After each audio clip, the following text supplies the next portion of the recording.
Welcome back, everybody, to 3 Point Lines here on the Parlay. I'm your host, Luca Rosano, alongside my co host, Noor, Zainab, and we are back Friday edition of this show. We got like 10 games to cover. There's a lot, but Noor and I, we have been doing pretty much the same throughout the season. We're both hitting 54% of our picks. So, what do you think? Is today finally going to be that deciding factor of one of us overtaking the other? I think there's 10 games on today. If there was a better day for us to not have a tie, it's that day. But I think, you know what? Great minds think alike. We've been pretty even when it comes to each game and picking our winners.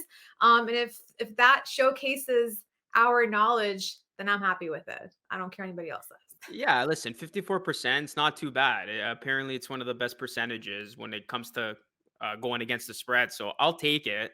We're trying to get that 56, 57% mark. So yeah, we'll see. 44 and 81 so far, both of us. As we're going to start here. First game, let's get right into it. We got Pistons and Magic. Magic at home, 3.5 point favorites.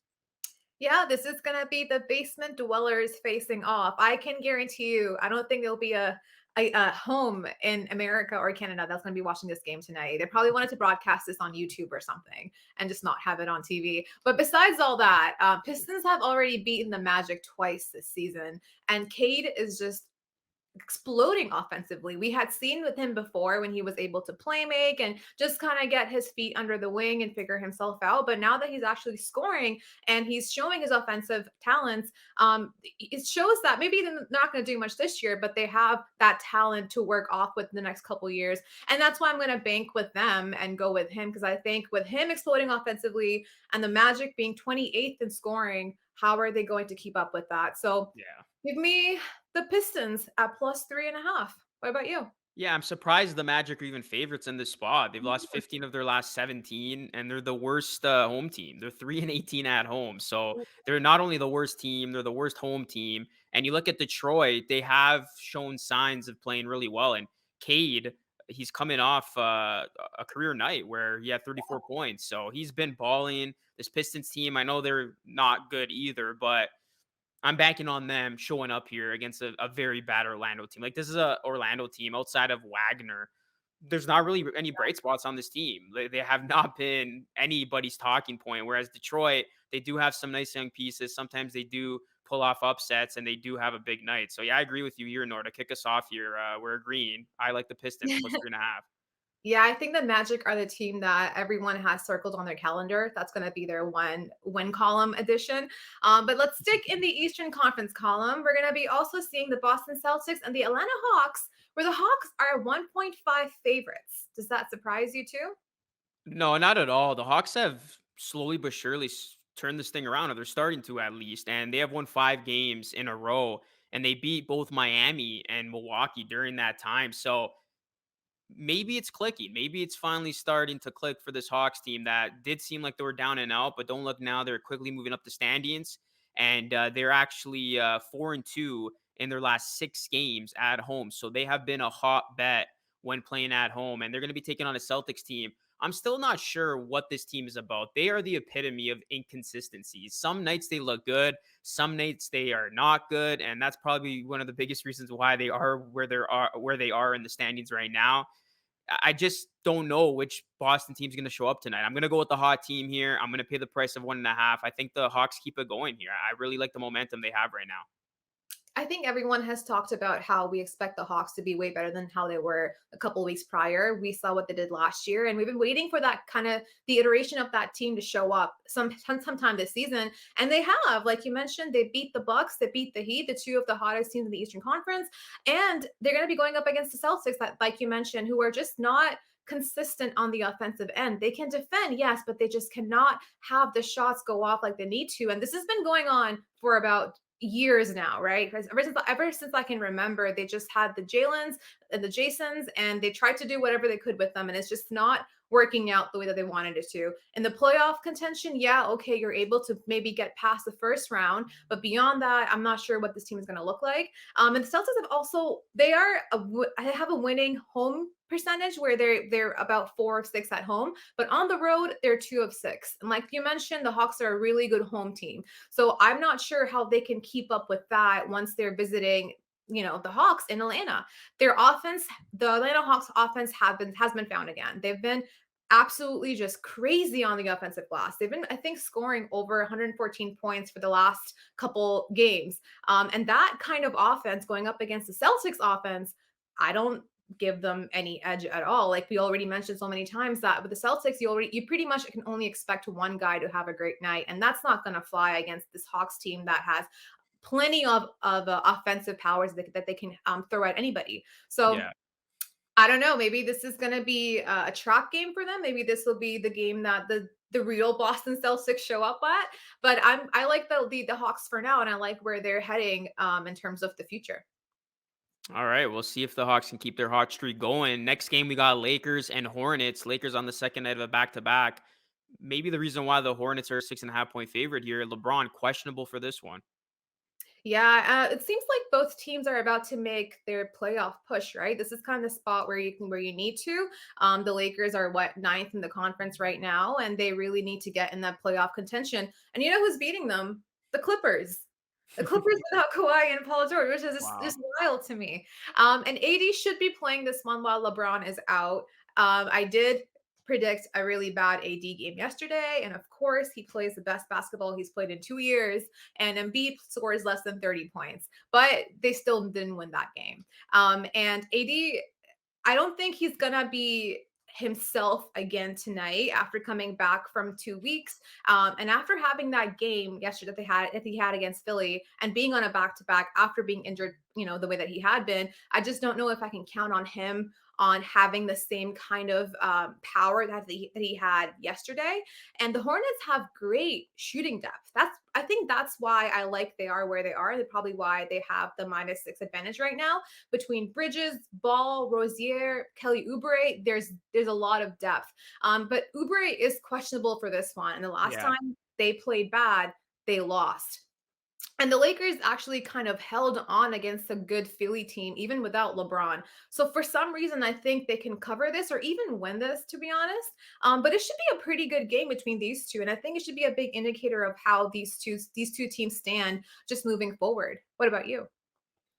Yeah, I'm gonna go with the Lakers plus 6.5. I think this is the first time I'm ever taking the Lakers, but I think it is too many points. LeBron's questionable; he's probably not gonna play, but AD's coming off a very good game, as you mentioned, 31 points, 12 rebounds. Did a good job against Embiid. I was wrong too. I thought that was going to be not a good matchup for AD coming back going up against the Yeah. MVP caliber Embiid, but he looked good, and I think this is a game tonight where AD can get it going big time again. Russell Westbrook can go off, and I do trust both of them to do enough to at least keep this game close. The Lakers are 8-3 against the spread in their last 11 games when playing on zero rest. So I wouldn't factor in this second night of a back-to-back being an issue for the Lakers just because of how well they have responded in those moments. And the Lakers are 3-3 straight up and against the spread in their last six. So this is a team they usually lose, look bad, and then they bounce back and get a nice win or at least keep that game close. So I think we're going to see the same type of theme here. And the Hornets, for as explosive as they are and fun as they are to watch offensively, they have struggled on the defensive end all season long. They give up a ton of points. We saw it in that game against the Raptors. So I do think AD could be poised for another big night. And I would not put it past the notion of Westbrook even going off too. I think this is a Russell Westbrook type of game. He thrives in these chaotic environments where the defense doesn't play well and it's a lot of fast pace up and down the court action. So that's going to favor Westbrook style here. So I do like the Lakers to keep it close. I'll take the points. Yeah, I like that. I also think if you look at their past history, whenever one of LeBron or anyone else is out, Russell Westbrook pretty much has a triple double that night. So keep an Yeah, eye on goes that off. too, where he really could be just all over the floor in every way possible. Now let's move on to the Western Conference. We're going to be seeing the Denver Nuggets playing the New Orleans Pelicans, where the Nuggets are 4-point favorites. Any thoughts? Yeah, the Pelicans, they're gonna be rested. They've had 2 nights off, and the Nuggets have been playing a ton of games. I think 3 games in 4 nights, but they have been playing well overall. I do like them here. I think 4 points isn't a big enough number to be afraid of. I think Jokic is gonna have a big time game. I would not be surprised if he pulls up a triple double on this game. And yeah, Denver. They have quietly made up some ground on Yeah. the Jazz, who have been struggling lately. So this is actually a big game for them to see if Denver can continue to move up that Northwest division and further get themselves up the standings. And I think they have to show up against a lesser team here in the Pelicans. I know the Mhm. Pelicans, they have shown some things this season, but overall, this is not a good team. Denver, I feel like they're starting to get it going a little bit, and maybe we're starting to see the Denver that people thought they were going to be. And you got to give them a ton of credit. They have dealt with so many injuries, but they have not backed down. They continue to play good basketball, and they are coming into this one with some momentum. So I do like Denver here to keep it going. That goes a lot on coaching, a lot on Jokic. They've done so much this year. Like you said, missing so many players. And this is the time of the season. I keep saying it, but you really need to start packing up those win columns because whatever happens now will be a good indicator what your playoff will look like. And right, like you mentioned, they're taking advantage of the Jazz not playing well right now. They took over, they're moving up in the standings, they're making a case for themselves. And like you mentioned, they are on their third game of 4 nights. And Nuggets, the Pelicans do have the rest factor there. But the Denver Nuggets have been playing well despite being on the road, despite having so many games, and despite Jokic logging in so many damn minutes. Like, there's no one else to help him out really. And Pelicans will still have a couple guys in. They'll have Josh Hart. They'll have Brandon Ingram out without those two. And that's why I think that's without those two there, the only offensive power you need as the Nuggets is Jokic. How can someone stop you when they don't have the best two players on their team? So I think the Pelicans will get outgunned by the Nuggets here. It could be a close game, but like you mentioned, I like the spread of -4. Where I think it should be pretty easy for Jokic to cover that, and they should. Yeah, keyword they should. They should. I think we've agreed with every pick so far, so this is not God going to damn, Luca. plan. It's supposed to be the night we have a tiebreaker. All We'll right, Pacers, OKC. Maybe this is the game. Yeah, we'll see. What are the Thunder doing? Like, what's happening? They've lost 12 of their last games. Yeah, they're 12. they're done. You have Shea on your team. What are you doing with Shea? Ship him off. Give him to Canada. We'll take care of him. It's actually sad because you see him, you still dropping 30 points, he's still having a big game, but they just can't win. They've literally lost 12 straight, Luca. Who loses 12 straight with Shea on your roster? And how do you bet on that? Like, how do you bet on the OKC Yeah. right now? You just can't. The Pacers won't have Sabonis. They're not going to have Turner or Brogdon, but they will have Levert available, who I think will just be enough that they need to go against OKC. He's capable of scoring on his own if he's going to be facing the Thunder. Yeah. And yeah, I don't know what they're doing. I don't know how many more picks Stan Presti needs. Like, you're set for 2040. How much more could you get? Like, you're not going to be alive beyond that at that point. So I don't know. Give me Pacers. OKC just pisses me off. They're really at this point holding Shea hostage, in my opinion. What about you? Yeah, it's hard to take them right now. I gotta go with Indiana. I mean, it's hard to take Indiana too because they Yeah, literally gave up what 158 points the other yeah. night to the Hornets, and they have a ton of injuries, like you said. So this could be the game where OKC actually, snaps that losing streak and can get somewhat back on track. But yeah, I think Indiana, it has to be the pick here. This is a toss-up game. The Thunder are 16-5 against the spread in their last 21 games, but the spread's really irrelevant here. This is a 1-point Yeah. spread, so this is basically a winner or loser. So yeah, I like Indiana. I think despite being shorthanded, they still have come up, a couple times this season on the road, and they've done some things. So this is they're going to be the lesser of the two bad teams here, and I think they will sneak out a win. I think that's exactly what it is. And even against when they dropped 156 points to the other team, they were still at 126 or 130 or something. So they still got that offensive power there. I just don't trust Shea to be the only guy to come up for the Thunder tonight. But on the other side, we're gonna be seeing the Clippers face off Miami, where Miami is 7.5 point favorites. What are you thinking about this? Yeah, I don't think Kyle's playing in this one. I'm Yeah. not sure what's going on with him right now. I mean, is he going to be back for that Raptors game? But yeah, he's been missing a ton of time. But Miami has proven that they can still win games with guys in and out of the lineup. Mhm. I really like Miami, but I think this is too many points here. They are 17-5 at home, so I'm usually a guy that doesn't lay points. I take points. Miami wins this game, but 7.5. I see that, and then I see who they're playing. A Clippers team I that know. they have made a living off of comebacks. They did it again against Orlando. They did it obviously against the Wizards.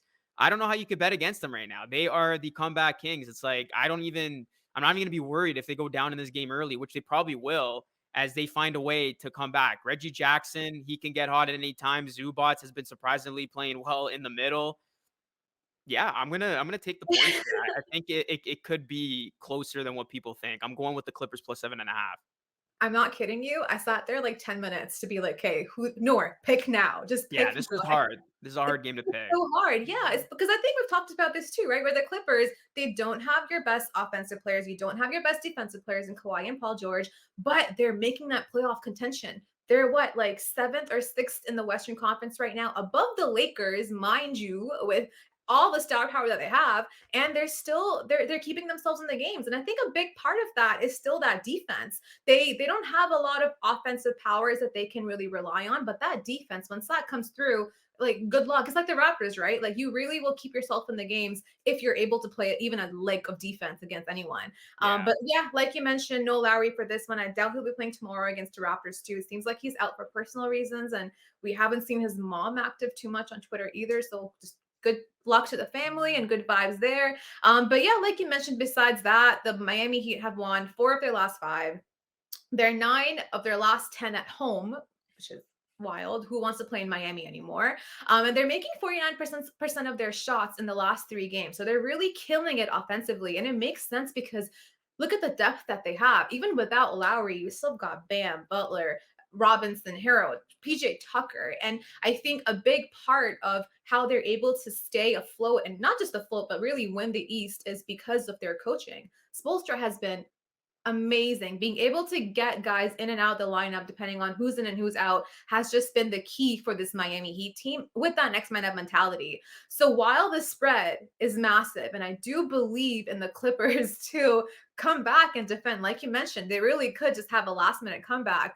But for the sake of believing in the Heat and for the sake of having one differing opinion, I'm going to go with the Miami Heat tonight. All right, thank goodness. Yeah, I thought for a minute there, I thought you were going with the Clippers. I'm like, wow, we're literally gonna run the table with the Like same eight pick. for eight. All right, first disagreement. Let's move on to the next now. We got the Blazers taking on the Rockets. The Blazers on the road, 2-point favorites. Yeah, I think I talk about them and the Wolves every single episode. I just love this Blazers team. Sorry, Dame, but without Dame, they just play so well. I watched them when they were playing against the Wolves, and they were playing against I forget who it was, maybe Warriors, but their ball movement, being able to move that ball, finding the right guy that's open with Nurkic, with Norm, with McCullum, with Simons, being able to just like no one talks about how important ball movement is. Yes, you can have the one guy holding the ball and get you the best shot, whatever, however you want to go about the superstar way. But when you're able to move the ball around and you're able to find the perfect shot, the best shot made for that sequence, the better odds for you to get that to go in, right? And that's Yeah. I think is what's happening with the Blazers right now. They're able to move the ball around, they're able to keep everything afloat. All these guys are having big games. You might not have Covington, Nasir Little, or Dennis Smith for this game, but this is the Rockets team that you just need McCullum, Nurkic, Norm, and Simons for. So give me the Blazers. Yeah, the Rockets have the league's worst scoring defense. I think this is going to be a Portland win. And don't look now, but they are in the midst of the playing tournament. I thought this team had packed it in. Clearly, I was wrong. They look really good with O'Dame, like you said. The spacing has been a lot better. Nurkic is playing like an all star these last couple of Yeah. games. McCullum's been stepping up. Powell's back doing his thing. Simons, yeah, Little being out is going to be big because he's been playing Mhm. well. But I think they don't need him in this spot. Houston has been overall bad. They just got blasted by the Spurs the other night. And I don't care if this game's in Houston. This team has not proven that they can be consistent whatsoever. Portland's coming into this game hot. And it's going to be interesting with the Blazers. I'll say this quickly about their situation. Are they going to blow this thing up? There's reports out there, rumors, if you will, saying that they are looking to be sellers and get rid of some of those pieces that we just said. And it's interesting because, yeah, I feel like they're just in this predicament where they're obviously not good enough to compete for a championship, but they're not bad enough to be a basement dweller. So they are stuck in that middle, and we'll see what they do. But yeah, I do like them covering this spread and winning this game. I mean, if they like to listen to advice, we can take Dame off their hands if they want. We'll take him. Toronto will take him. Anyway, another Western Conference game for tonight will be the Utah Jazz versus the Memphis Grizzlies. And I kind of like this game here. The Grizzlies are favored by -4. Any thoughts? Yeah, I'm going based on rest here and just guys being available. I'm going with the Grizzlies -4. The Grizzlies are going to come into this one well rested, while the Jazz, they've been playing a ton of games lately, 4 games in 6 nights. They're also going to be with Gobert again for this one. We talk about his importance, I feel like every show. Mhm. and Mitchell is questionable. So this is an interesting one to keep a close eye out for. If Mitchell goes, I would not be surprised if the Jazz pull this one off. But if he's out again, I love the Grizzlies even more. Either way, I'm going with the Grizzlies. I think they have shown us so much this season. They have been one of the most reliable teams, not only betting wise, but at home. This team's Yeah. for real. John Morant, expect them to have a big night. And the Jazz, I just don't like betting on them whenever they're depleted. When this team has their guys back and they're fully healthy, yeah, they're a really good team because we've seen too with Gobert and Mitchell out, they've actually been putting up good fights against some of the best teams in the league. The last Mhm. was what against the Suns. We all thought that was going to be a blowout. It wasn't. But I think here in Memphis, you're going up against a well-rested hot team. Give me the Grizzlies -4. I just love betting on the Grizzlies right now. I don't know what it is. They keep making me some money, so I got to go I with was that. gonna say, they're a winning team. If you bet on them, odds are you probably will get the winnings back for that. So Yeah. go for it. Like you on it, we talk about it every episode. Without Gobert, he's your defensive anchor. You need him. You need him to win. And if you don't have him, you see what happens. They've lost 9 of their last 11 games, and that's the Utah Jazz. Meaning they gave every other team in the Western Conference the run to catch up to where they are, which those teams have. Nuggets are exactly where they shouldn't have been if the Jazz had maintained that level of lead. And even if I think Mitchell is back for this one, I'm going to sound like a broken record because that's just yesterday as well in terms of AD and Embiid. But even if Mitchell is back for this one, I like this matchup for Ja no matter what. I think Ja will absolutely go off. I don't like to ever give players the the incentive that they will bounce back after they've missed multiple games. I think you take Yeah. a couple while to just come back in the groove and mesh with your team again. But yeah, like you mentioned, they won't have that many names on the roster to stop Jaw. And if you have Jaw on your team, you're gonna have an offensive game. So give me the Grizzlies. All right, next one. This should be a good one. We got the return of DeRozan in San Antonio. Bulls Spurs. If anyone out there knows how to defend DeRozan, it'll be Popovich. So get ready. We'll see what happens with that. This Yeah. number is kind of low for the Bulls, I think, just because it is the Spurs. And I understand that they barely won by 1 point the other day, but it's a Bulls team. They've got Levine back in the lineup who helps them out tremendously. And I get that DeJounte Murray has been a great spark for the Spurs so far. He's been doing great things offensively, but I just don't think that will be enough for DeRozan and the Bulls. This is a Bulls team that has been dealing with injuries, but when they're not, when they still have more than DeRozan in the lineup, they look like what they're supposed to look like. They just need to have one more guy there with them. They still won't have Ball. They still won't have Caruso. But I think against the Spurs, having Levine and having DeRozan should be enough. Even if Pop figures out how to defend Debo for this one, which like how do you defend Debo from the paint? I don't know how you defend his fadeaways. But even if you have find a way to figure that out and stall him, you still have Levine that you have to take care of. So I think the spread is kind of nice too because you don't have to sit there and worry about okay, so who's going to score what? What's it going to look like? Just a money line spread essentially. So Yeah. give me the Bulls. What about you? It's weird. It feels like DeRozan's been with the Bulls for years. Meanwhile, it's only been one season. So this is actually going to be his first visit to San Antonio since the offseason. And we know something about DeRozan. He goes off against former teams that don't believe in him, gave up on him. And I think this is going to be another example of that. I think DeRozan's going to go off. Popovich, one of the greatest coaches of all time, but with all due respect, I don't think he'll be able to neutralize DeRozan here. I expect DeRozan to have a big game tonight. Mix that with Levine, Vucevic, San Antonio, they have shown that they can be a pretty good home underdog, and they have been weird like that. Like you think they're going to be down and out, but then they'll blow out a team like they did the other night against the Rockets. But this ain't the Rockets. This is the Bulls. The Bulls are one of the best teams in the East, and they are going to be without Ball, Caruso, and even Derrick Jones. But there's still enough there where they will be able to pull this one out. And yeah, I really like that DeRozan revenge game factor of just showing his old team, hey, yeah, you guys miss me because I'm having a better time than you right now. I know. I love that for him though. I'm like, if he beats us, if he beats the Raptors ever, I'm like, it's fine. DeRozan won. That means Yeah, I won. I feel better yeah, about it. yeah. All right. Let's stick to the Western Conference theme one more time. We've got the Wolves, my favorite team, and the Suns. And the Suns are favored by 8.5 points here. Do you think that's too much? Yeah, I think it is. I am gonna go with Minnesota here. I know they're coming off a beat against the spread against the Warriors last night, but this is still a team. They're 11th in the league in defensive rating. and they're especially good in the half court. So that's where the Suns do most of their damage. I really think Minnesota can neutralize their favorite part of their game on that end. And then you look at Minnesota, I think Edwards is going to go off tonight. He's been a guy you can count on to score. Obviously, we talk about him with Cat and D'Angelo Russell. They have been a treat to watch. And I know he's going to have Mikal Bridges to deal with, one of the best defenders in the league, but I still think Ant's going to get his production tonight. And Yeah. this should be a good game. I think this could be the game of the night. I think Minnesota is going to do a lot of nice things here. I could see them keep this one close. I know the Suns, nobody wants to bet against them right now. Hottest team in the NBA, the best home team in the NBA, them and the Warriors, of course. But I think Minnesota finds a way. Second at a back to back, I don't think that'll be an issue for them.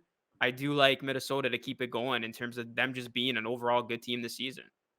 At least we've had one disagreement because I'm going to go with the Wolves too, obviously. Before I rave about how great they are, let's look at the Suns injury report. You're not going to have Crowder. You're not going to have Aiton. You're not going to have McGee. So you have no big guys. Who's going to stop Carl Anthony Towns and Anthony Edwards? I don't think anybody else can unless you put Devin Booker on top of Chris Paul.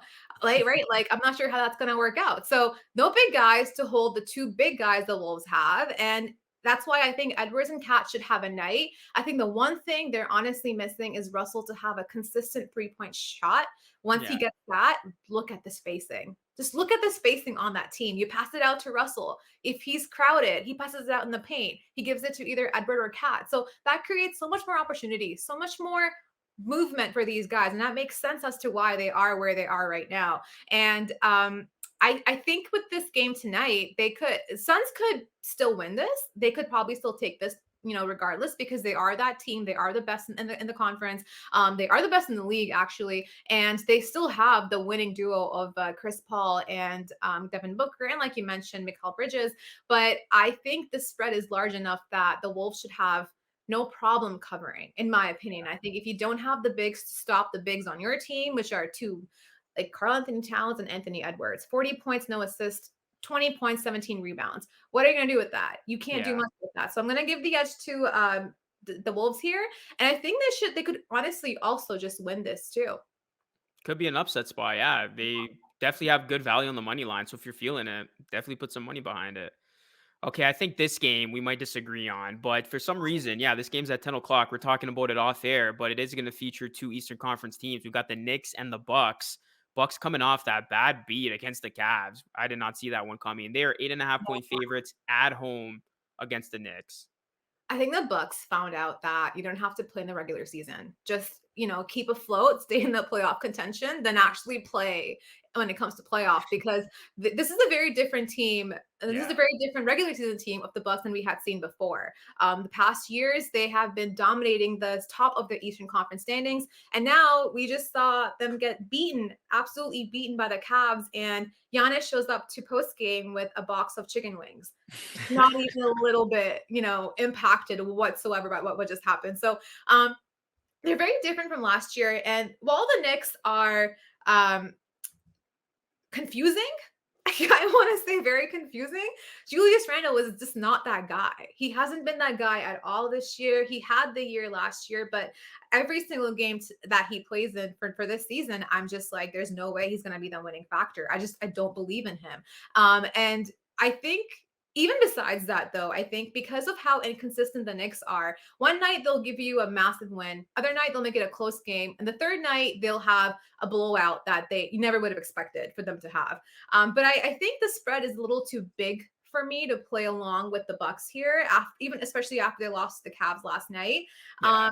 So I expect the Knicks to manage to close it out or at least make it close. So give me the Knicks. Is that crazy? What about are you gonna say the Knicks too? Yeah, I am. Every time I noticed something. Every time there's a big spread, like I people take should already know we're taking the points. We're going the other way. But look, I'll give you some points why you should ride the Knicks here. I mean, they are 24 and 25 against the spread, so almost at 500, and they have covered it 12 of their last 23 road dates. And you talk about Milwaukee's inconsistency and unable to blow out these teams. They've dropped to 2-7 against the spread in their last 9 appearances, and they're also 21 and 29 against the spread overall, and just 9 and 16 against the spread at home. Grayson Allen should be back from his 1 game suspension for this one. which will be big for them. But also Wesley Matthews is probable. Mhm. So yeah, that's a good point you brought up with the Bucks. I think that's a fair point. I don't think we should be concerned about them. I think they're just bored. And we see this with good teams. They don't take the regular season seriously until the last month or 2 months to go, just to kind of position themselves in the playoffs. And then the playoffs is the real season. We see this in the NBA every single season. And it begs the question, should the NBA shorten their season? I think so, because you do have these teams that know they're going to be there, know they're going to be good, know they're going to be in a good playoff spot. They just take their foot off the gas. And Yeah. that's one of the reasons why I actually don't like, I'm starting not to like the play-in tournament, because it literally allows for every team in the East to have a chance to get into the playoffs. Where if you're a team like Milwaukee, you're not going to be afraid of missing the playoffs or falling back when there's so many bad teams in your conference. So they Yeah. can take a couple of nights off, not play their best, and still get away with it. So yeah, I think that's a really good point about the Bucks. I think they are not as engaged, and we will see what this Bucks team is closer to playoff time. But for the Knicks, they have been a pretty good bet. This is too many points for me as well. Yeah, we will go with the same pick here. Give me the Knicks. Well, look at that. I came here with just words, and Luca actually gave you guys proper numbers to help you figure out who your pick should be tonight. And with that being said, we disagreed on one pick tonight, Luca, out of 10. So let's see what our schedule looks Gonna like. come down to that. That's literally the game that's gonna make or break us, right? So That's keep the an one eye thing on that I'm Heat missing game. tonight. Let's see what happens. All right. Thanks so much for joining me, Luca. I'm Noor Zainab with my co host, Luca Rosano. And you know where to find us every single day on the Parlay TV. And we'll see you on Monday. Take care.